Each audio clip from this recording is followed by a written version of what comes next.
donc vous pouvez pas regarder devant vous?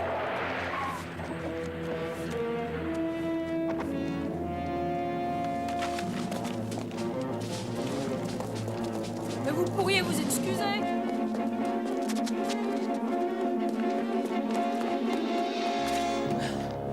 Ulyanov! Vous m'avez l'air bien surpris, Ivan. Qu'est-ce que vous transportez là?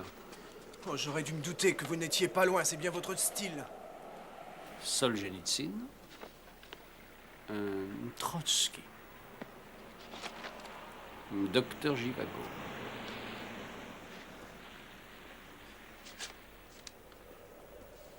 C'est une lettre pour ma mère. Mais j'imagine que vous n'en avez pas, vous de mère. Le parti est l'unique famille dont j'ai besoin.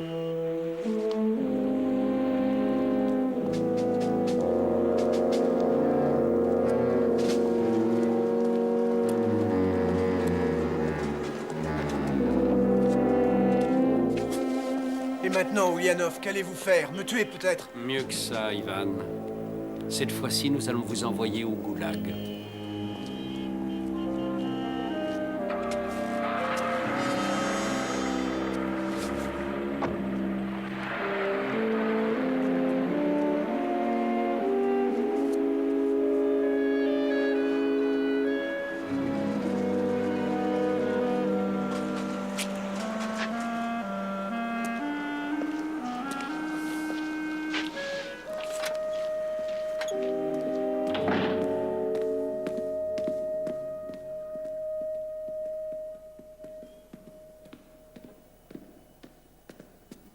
Vous nous avez demandé, camarade?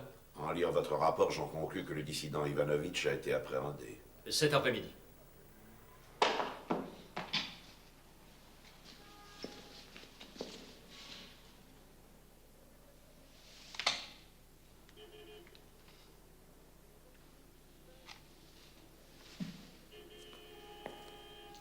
Ce n'était pas sa première tentative pour entrer en contact avec des agents de l'Ouest. Nous aurions dû l'éliminer, correct? Absolument, camarade ministre. Ulyanov? Nous avons aussi la possibilité de le croire. Là-bas, il pourrait réfléchir sur ses erreurs passées et nous être éventuellement utile. Ivanovitch est connu comme intermédiaire entre des agents de l'Ouest et certaines factions dissidentes. Son exécution est la seule éventualité possible.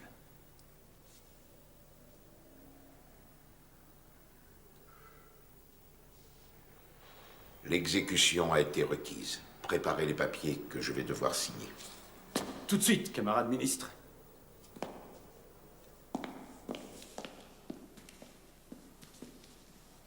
Soyez vigilant, Ulyanov. Vladimir a des amis très haut placés et une arrogance particulière. Je le sais.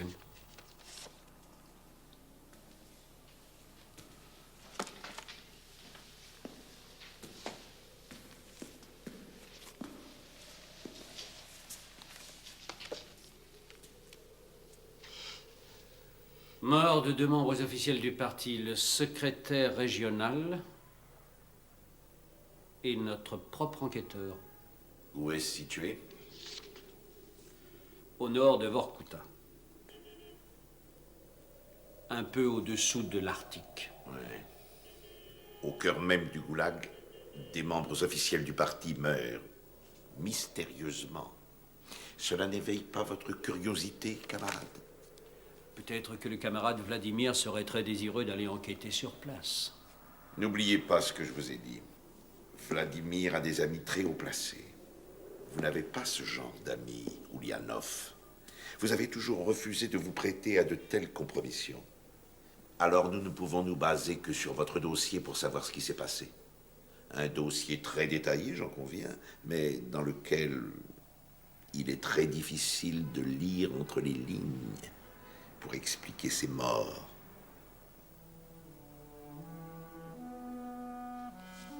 C'est comme cela que vous vouliez que ce soit, n'est-ce pas, camarade?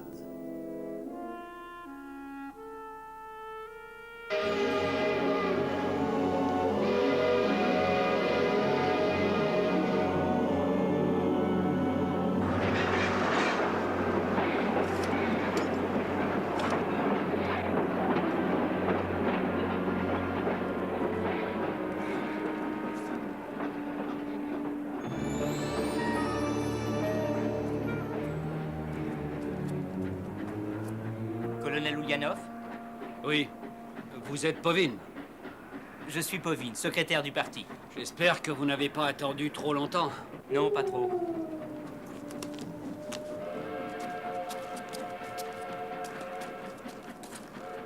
Et quelle heure est-il, camarade Povin? Il est presque midi. C'est ça, la lumière du jour, ici? J'en ai bien peur, oui.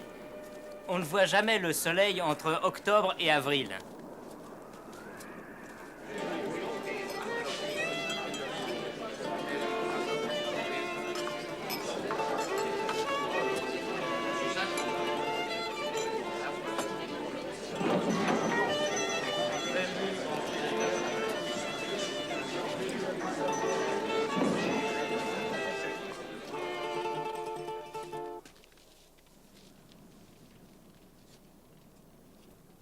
L'enquêteur.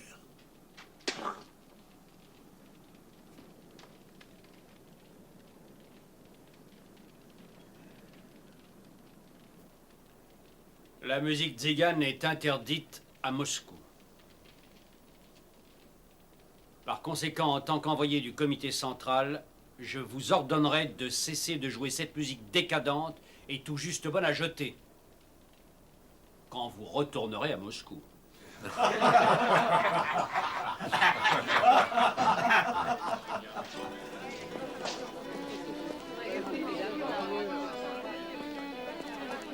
Exemple type de l'endoctrinement. Camarade secrétaire, est-ce que votre parti ne respecte donc plus l'âge et le protocole?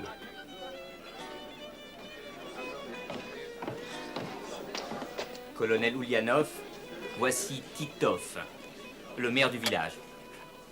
Bienvenue dans notre modeste communauté. Nous vous offrons le traditionnel pain sec ainsi que les charmes de l'hiver sibérien. Merci, camarade. Malheureusement, ma visite ne sera pas très longue. Je viens simplement enquêter sur la mort du secrétaire Borisov et du fonctionnaire Andreev. Il n'y a rien à enquêter. Borisov s'est fait déchiqueter par des loups et Andreev s'est tranché la gorge. Je suis sûr que je pourrai compter sur votre coopération ainsi que sur celle de vos administrés. Nous sommes à votre disposition. Cependant, je vous laisse seul juge de nos modestes moyens. Moscou a beaucoup d'exigences envers notre pauvre village. Moscou exige beaucoup de nous tous, Titov. Et si vous voulez bien m'excuser.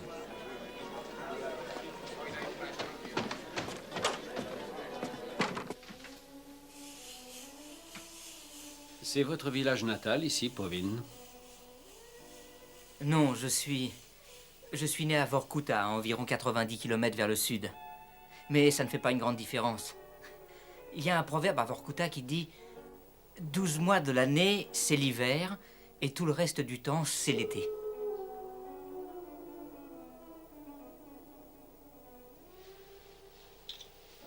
Je serai dans votre bureau dans 1 heure. Vous aurez préparé toutes vos fiches signalétiques, naturellement. Oui. Je crois que je vais devoir me faire à l'idée de cette obscurité à midi.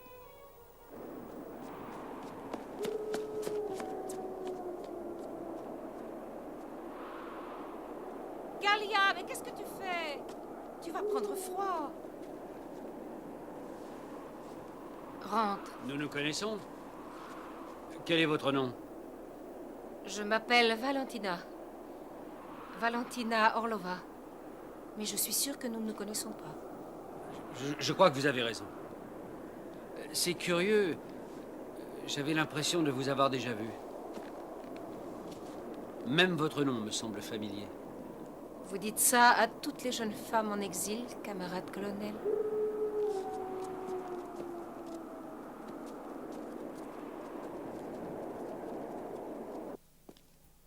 Borisov Vladimir Valentinovitch, votre prédécesseur, un membre officiel du parti âgé de 43 ans, trouvé mort il y a 6 semaines Cause du décès, les loups.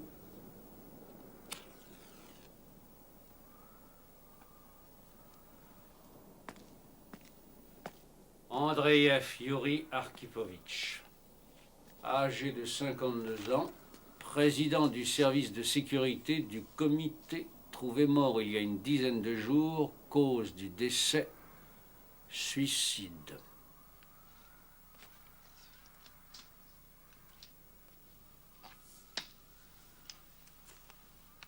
Ivan Titov, condamné à 30 ans d'exil pour avoir distribué tout à fait illégalement des Bibles. Avec ce dernier cas, nous avons ici l'exemple type de l'activité subversive. Aucun criminel ni aucun voleur dans vos fiches, à ce que je vois.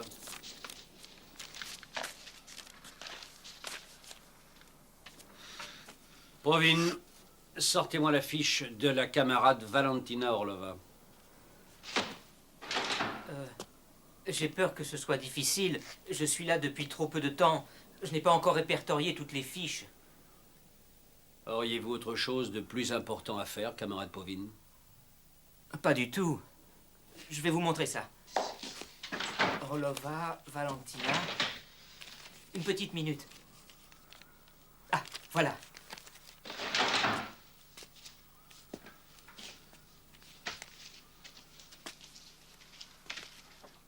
La fiche de cette femme. Valentina Orlova, exilée sous Staline il y a 50 ans. Il y a 50 ans? Vous connaissez cette femme, Provine? Vous lui avez parlé? Non, Oui, je connais la personne dont vous voulez parler. C'est une descendante de Valentina Orlova. Sa fille. La ressemblance entre la mère et la fille est frappante, en effet. Elles ne peuvent pas se renier.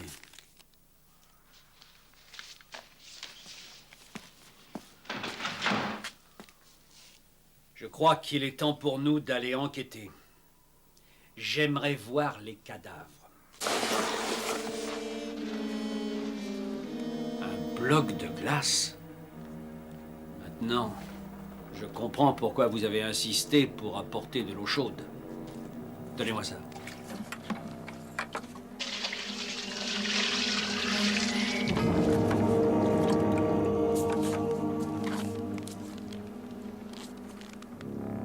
Où a-t-on trouvé le corps? Dans les bois, près de la vieille église. Le corps a été transporté afin de nous conformer aux règles de la procédure. Nous ne pouvons pas enterrer avant le début du printemps. Et pour Borisov? Borisov, pour l'instant, est gardé au sud de Vorkuta.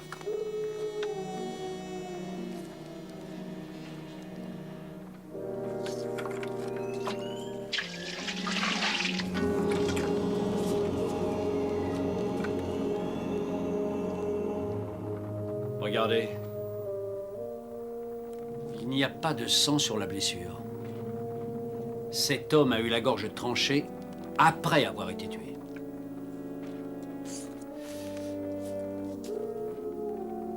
Alors, camarade, ça ne suffit pas pour éveiller votre curiosité?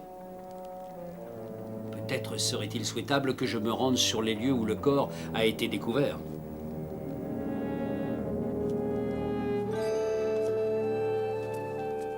Cette église doit dater d'il y a environ 3 siècles.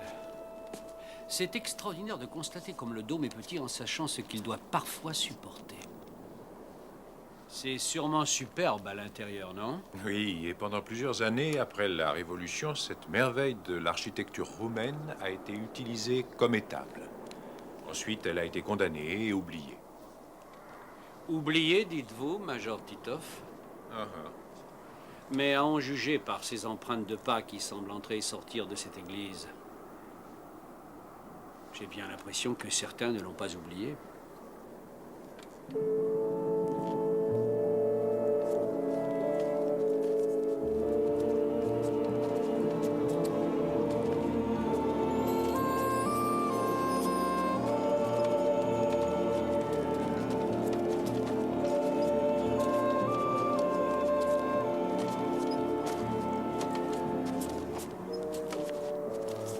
ici que nous avons trouvé le corps d'Andreev. Regardez, la neige est encore rouge. Il était déjà gelé.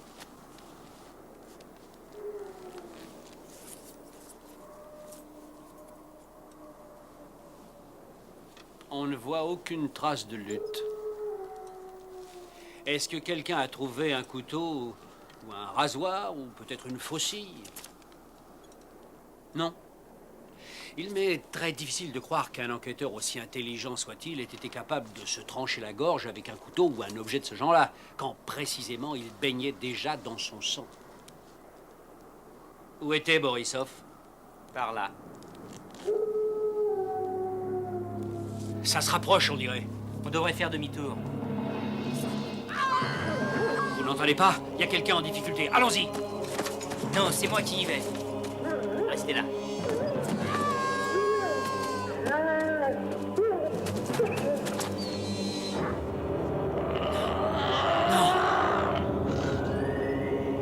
Mon Dieu.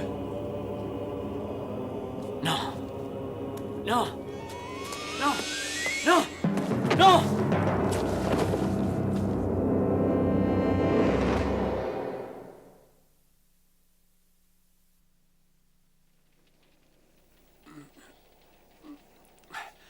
Que m'est-il arrivé?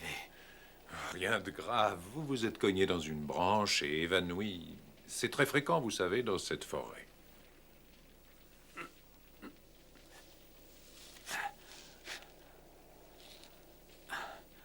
Povine. Il faut que je parle à Povine. Vous aurez largement le temps de le faire plus tard. Pourquoi ne suis-je pas mort comme Borisov et Andreev? Dites-moi. C'est fréquent dans cette région de voir une magnifique jeune femme manger un loup qu'elle venait juste de tuer? Vous avez de la fièvre. Pas de paternalisme avec moi, camarade Titov! Que se serait-il passé si vous aviez dû subir le même sort que Borisov et Andreev?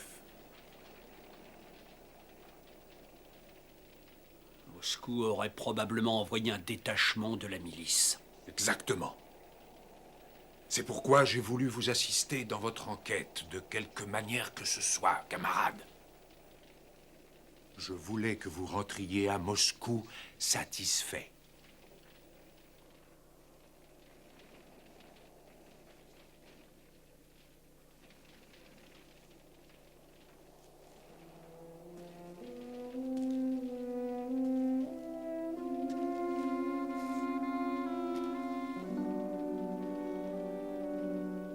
Vorvalaka. Quoi? Vorvalaka. Les striges. Des créatures qui boivent le sang d'autres créatures et deviennent immortelles. C'est une vieille légende roumaine. Vous voulez plutôt dire des fadaises roumaines. Ah oui?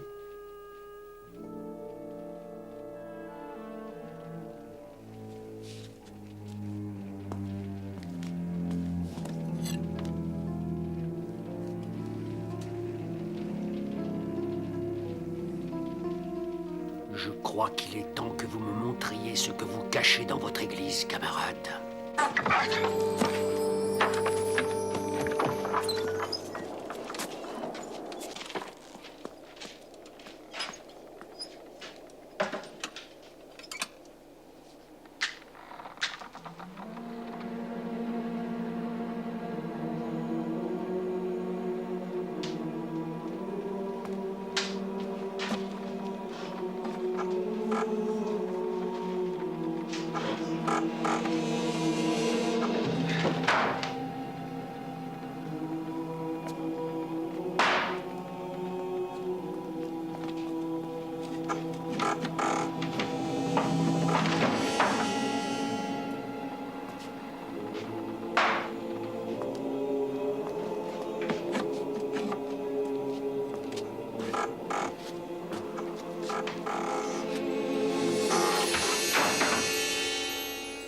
C'est vide.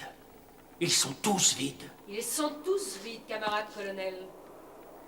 Parce qu'il fait nuit dehors. Mais qu'est-ce que vous êtes? Un Vorvalaka, un vampire, ou une criminelle qui masque ainsi sa personnalité? Si vous demandiez à Povin... Povin, mais qu'est-ce que vous leur avez fait? Je ne leur ai rien fait, colonel Ulyanov. Rien que je n'aurais voulu qu'ils fassent. Je suis l'un des leurs de mon propre choix. Choix? Il faut être très fort pour survivre en Sibérie. Maintenant, j'ai cette grande force pour endurer la terrible épreuve que cette région nous impose. Nous existons et nous comptons bien agrandir notre famille.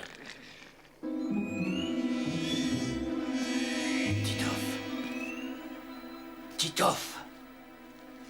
Ils sont arrivés ici pendant la guerre, parcourant des kilomètres à travers champs, s'éloignant de plus en plus de leur pays, où ils étaient massacrés sans aucune pitié, pourchassés. Au début, nous avons pris peur. Nous voulions les éliminer, nous aussi. Puis, nous avons pris conscience qu'en fait, nous avions des points communs. Nous sommes des exilés, nous aussi, Ulyanov.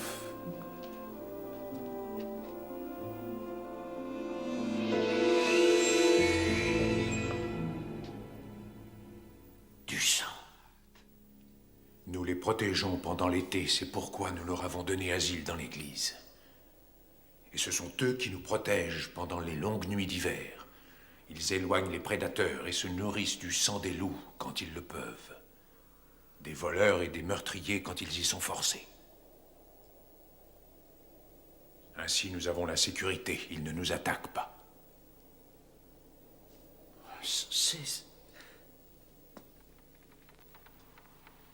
Donc ils vous protègent, et vous, vous les protégez. Et vous, qui vous protège, colonel? Vous êtes une proie inestimable, camarade. Valentina! Oh, pourquoi m'en empêcher? Tu vois bien qu'il est comme les autres. Tu aurais dû nous laisser le tuer dans la forêt tout à l'heure. Je n'ai rien dit pour Borisov et Andreev parce que c'était de véritables brutes. Mais cet homme-là, d'après moi, a la faculté d'admettre notre compromis. Et espérons qu'il aura le bon sens et l'intelligence de nous laisser exister. Idiot. Tu ne vois que ce que tu veux voir, et pas ce qu'il est. Il est du KGB. Il doit mourir.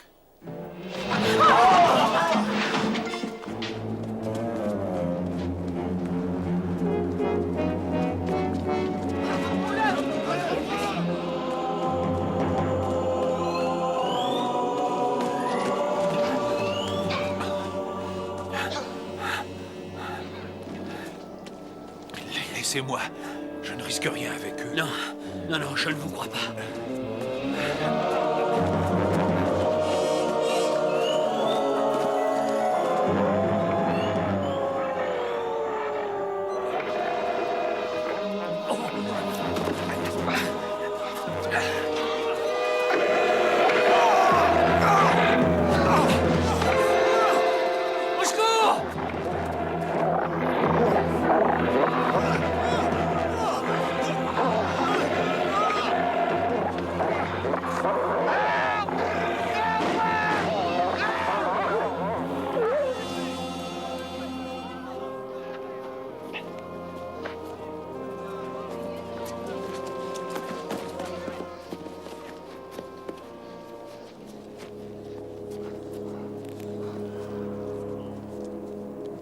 J'ai toujours dit qu'un loup finirait par m'avoir. Un jour ou l'autre. Ne dites rien. On va vous transporter à l'intérieur, ne bougez pas. C'est trop tard, Ulyanov. Trop tard. Titov.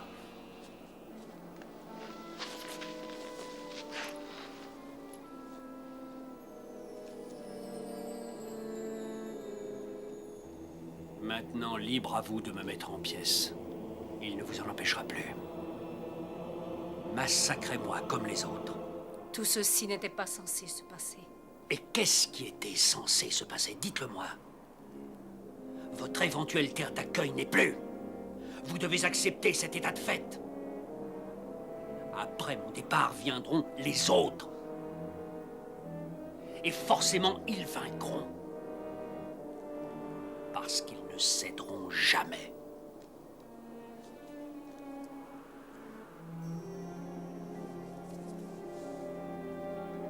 Quand j'étais plus jeune, je croyais que je pourrais les combattre. Je croyais pouvoir créer une différence. Mais pour chaque vie que je sauvais, c'était 2 autres vies qui étaient déshonorées.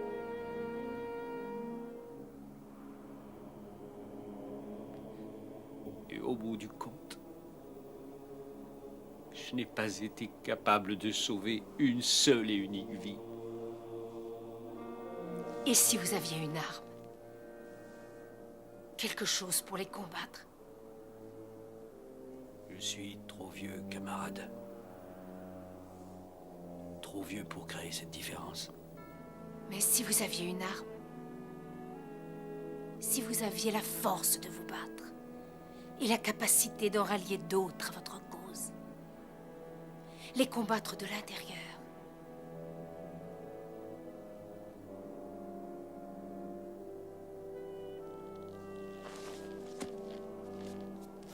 Vous me parlez de trahison? Rien de plus que les trahisons contre le peuple russe, depuis la nuit des temps, en passant par les tsars jusqu'à nos enquêteurs. C'est ici, camarades. C'est ici qu'est l'âme russe. Les vieilles croyances, la force ancestrale. Cette force, vous pouvez l'avoir.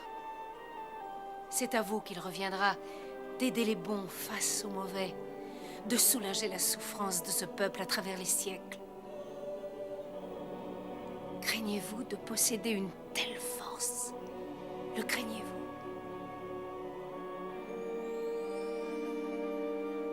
Le problème a été complètement résolu, camarade ministre. Et ce major, ce Titov, ce devait être une personne bien insolente. Plus qu'insolente encore. C'était un menteur, un criminel et un traître à la patrie. Et ce nouveau secrétaire du parti, comment s'appelle-t-il déjà? Povin. Povin, oui. Vous pensez qu'il peut maintenir l'ordre maintenant que vous êtes parti? Povin m'était indispensable pendant toute mon enquête. Je pense qu'il sera le plus qualifié pour servir avec honneur et conscience l'Union soviétique. Bien. Félicitations, camarade. Je regrette seulement qu'il n'en existe pas d'autres comme vous. Il y en aura, camarade. Il y en aura.